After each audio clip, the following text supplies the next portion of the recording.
Hola y bienvenidos a este octavo episodio de su podcast favorito, Embriología Paso a Paso. A partir de este episodio empezaremos a describir la formación de los sistemas que se forman en el cuerpo. En este episodio veremos la formación del sistema gastrointestinal y su contenido, y como ya es costumbre, al final se mencionan las malformaciones respectivas. Ahora hablaremos de los segmentos del intestino primitivo, que darán origen a los órganos y estructuras del cuerpo gastrointestinal del cuerpo, el intestino primitivo. Este se dividirá en intestino anterior, intestino medio e intestino posterior, donde el intestino medio tendrá una comunicación con el saco vitelino, por medio del conducto vitelino, también conocido como pedículo vitelino. Su desarrollo se dividirá en 4 secciones. 1. Intestino faríngeo, que se extiende desde la membrana orofaríngea hasta el divertículo respiratorio. 2. Intestino anterior, se ubica en una posición caudal al tubo faríngeo y se extiende hasta la evaginación hepática. 3. Intestino medio, inicia en un punto caudal a la yema hepática y se extiende hacia el sitio de unión de los 2 tercios derechos y del tercio izquierdo del colon transverso en el adulto. 4. Intestino posterior. Se extiende desde el tercio izquierdo del colon transverso hasta la membrana cloacal. El mesodermo visceral da origen al estroma de las glándulas y el músculo, tejido conectivo y componentes peritoneales a la pared del intestino, a través de una regulación molecular del desarrollo del intestino, donde principalmente aparece la señalización Sonic-Hedgehog como principal desencadenante en todo el tubo intestinal.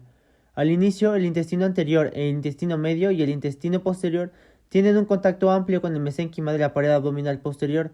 Sin embargo, en la quinta semana, el puente del tejido conector se va a estrechar y la región caudal de estos intestinos va a quedar suspendidas en la pared abdominal por medio de un mesenterio, denominado mesenterio dorsal. El mesenterio ventral deriva del mesénquima del tabique transverso. El crecimiento del hígado hacia el interior del tabique divide el mesenterio ventral en 1. Mesogastrio ventral, también conocido como mento menor, que se extiende desde el estómago y el segmento más proximal del duodeno hasta el hígado, y 2. En el ligamento falciforme, que se extiende desde el hígado hasta la pared ventral del cuerpo. El peritoneo es una capa serosa que va a recubrir la superficie interna de la cavidad abdominal, a partir de la cual se repliega sobre las vísceras. La hoja que estará unida a las vísceras se llamará peritoneo visceral, y las que están unidas a la pared abdominal van a formar el peritoneo parietal.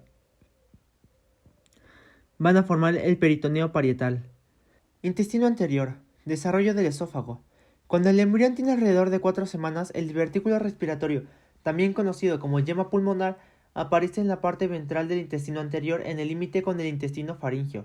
El tabique traqueoesofágico separa de forma gradual este divertículo en la porción dorsal del intestino anterior. De este modo, el intestino anterior se divide en una porción ventral, el primordio respiratorio, y una dorsal, el esófago. Desarrollo del estómago. El estómago inicia su desarrollo a partir del intestino anterior, en la cuarta semana, a manera de una dilatación fusiforme, con gran cercanía al divertículo respiratorio en la región torácica primitiva. El crecimiento longitudinal de la región esofágica resulta esencial para que el estómago ocupe su posición en la cavidad abdominal. En las semanas siguientes, tras la elongación de la región esofágica del intestino anterior, la expectación del estómago significa en gran medida una consecuencia de las diferentes velocidades de su crecimiento en su pared. El estómago va a rotar en 90 grados en sentido de las manecillas del reloj, en torno a su eje longitudinal.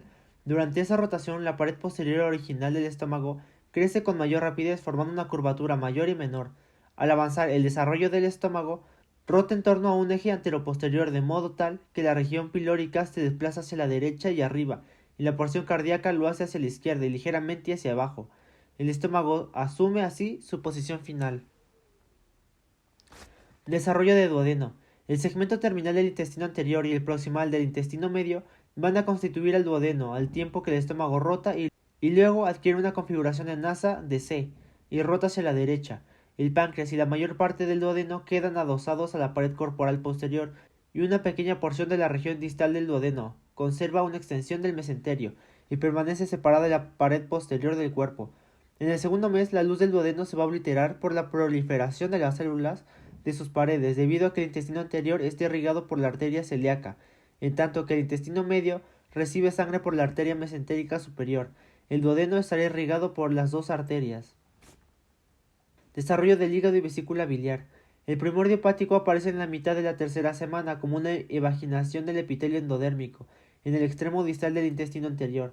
La yema hepática está integrada por las células de proliferación rápida que penetran al tabique transverso, mientras que estas células hepáticas siguen penetrando el tabique, la conexión entre el divertículo hepático y el intestino anterior se estrecha para construir el colédoco. Este último da origen a una vaginación ventral pequeña. Es un pequeño brote que genera la vesícula biliar y el conducto cístico. Cuando las células del hígado han invadido todo el tabique transverso, el mesodermo del tabique transverso que se ubica entre el hígado y el intestino anterior forma el lamento menor, y el que se ubica entre el hígado y la pared abdominal forma el ligamento falciforme, que son conocidos como mesenterio ventral. Desarrollo de páncreas. El páncreas se forma a partir de dos yemas, una dorsal y una ventral, que se originan al revestimiento endodérmico del duodeno, y la yema pancreática dorsal se aloja en el mesenterio dorsal, y la yema pancreática ventral se ubica en la cercanía al colédoco. Cuando el duodeno rota a la derecha y adquiere una forma parecida a la letra C, la yema pancreática ventral se desplaza hacia atrás de manera similar a lo que ocurre con el desplazamiento del sitio de la entrada del colédoco. Por último, la yema ventral queda ubicada justo por debajo de la vena de la yema dorsal. El conducto pancreático de Wirsung se forma a partir del segmento distal del conducto pancreático dorsal y todo el conducto pancreático ventral. El segmento proximal del conducto pancreático dorsal y del conducto pancreático ventral. El segmento proximal del conducto pancreático dorsal se puede obliterar y persistir como un conducto pequeño denominado conducto pancreático accesorio de Santorini. El tercer mes de vida intrauterina, los pilotes pancreáticos se desarrollan a partir del parénquima hepático y se distribuye por el páncreas. La insulina comienza alrededor del quinto mes. Intestino medio. En el embrión de 5 semanas, el intestino medio está suspendido de la pared abdominal dorsal por la pared abdominal dorsal y se comunica con el saco vitelino por medio del conducto vitelino o pedículo vitelino. En toda su extensión, el intestino medio recibe irrigación de la arteria mesentérica superior. El desarrollo del intestino medio se caracteriza por la elongación rápida de este órgano y de su mesenterio, lo cual deriva en la formación del asa intestinal primaria. Rotación del intestino medio. A la par de su incremento de longitud, el asa intestinal primaria rota en torno a un eje formado por la arteria mesentérica superior. Esta rotación ocurre durante la herniación y también durante el retorno de las asas intestinales a la cavidad abdominal. Mesenterios de las asas intestinales. El mesenterio propiamente dicho va a experimentar cambios profundos con la rotación y el plegamiento del intestino. El mesenterio dorsal gira en torno al origen de la arteria mesentérica superior. A pesar de estos cambios de posición, el mesenterio para el intestino medio y el intestino posterior sigue siendo una sola entidad. El intestino posterior da origen al tercio distal del colon transverso, el colon descendente, el sigmoides, el recto y el componente superior del conducto anal.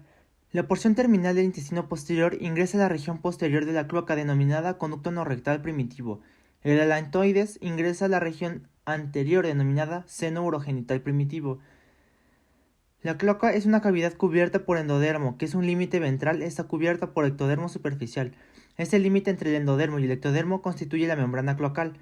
El segmento superior del conducto anal deriva del endodermo del intestino posterior. El segmento inferior deriva del ectodermo que circunda al proctodio.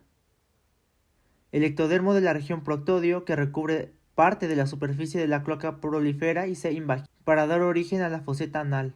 La unión entre las regiones del endodermo y del ectodermo del conducto anal están marcadas por la línea pectínea, justo bajo las columnas anales. En esta línea se observa una transición de epitelio cilíndrico a epitelio plano estratificado. Ahora pasaremos a las malformaciones, onfalocele y gastrosquisis. Un onfalocele se considera un defecto en la pared abdominal, o sea, un agujero en la pared abdominal, donde los intestinos del niño generalmente sobresalen a través de un agujero. Esta malformación suele confundirse con gastrosquisis. El onfalocele es un defecto congénito en el cual el intestino y otros órganos abdominales del bebé protruyen a través de un agujero en la zona del ombligo del bebé y están cubiertos por una membrana, una diferencia con la gastrosquisis, que no hay membrana que la recubra. Durante el desarrollo, los intestinos y los órganos y otros órganos se desarrollan fuera del cuerpo al inicio y después generalmente vuelven al interior. En el caso de los onfaloceles es el intestino y otros órganos permanecen fuera de la pared abdominal con una membrana que lo recubre. Hasta aquí nuestro episodio número 8 de este podcast, Embriología paso a paso. Espero les haya gustado. Nos vemos en el siguiente episodio.